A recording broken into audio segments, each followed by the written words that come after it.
Hello and welcome to this short demonstration to help you quickly get started with using 40U Research Data's research data management and publishing services.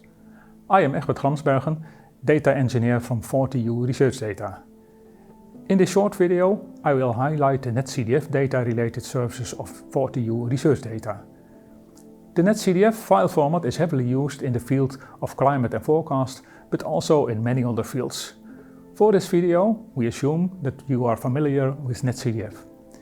If you are not, we have the video Why NetCDF and Opened Up, going into the details, advantages and applications of NetCDF data.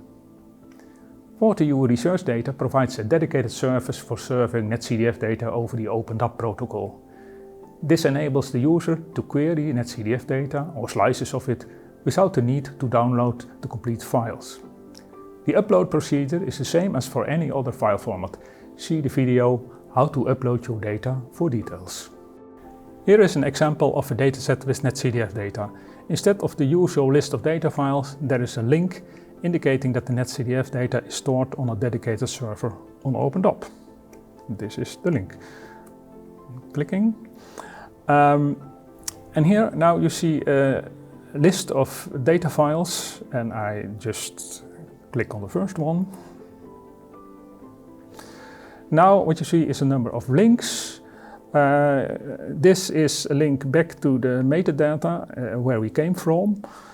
This is a download link, and this is the interesting one. This is the actual Opened Up link. When we go there, you see the file's metadata and a form that lets you download the part of the data that you really want.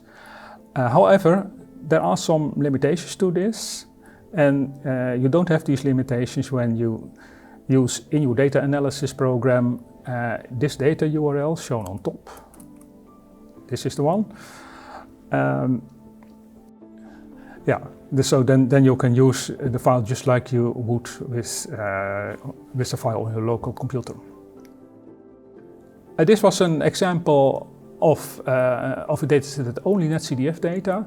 When you have a mix of NetCDF and other data, it looks a bit different. Here is an example. Now you see the data files at the top of the screens as usual, while the NetCDF data are accessible through the data link near the bottom. So that may not look that important, but it really is. And this is how we manage NetCDF data in 40U Research Data. Our staff, acting as moderator, will always advise and support you in choosing appropriate options for your dataset. Thank you for watching this video. We hope this video tutorial helps make the steps towards publishing your data in our repository as simple as possible.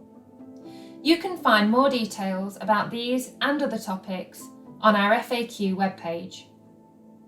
For more information about how 40U Research Data can support you, please visit our website or send us an email via researchdata@40u.nl.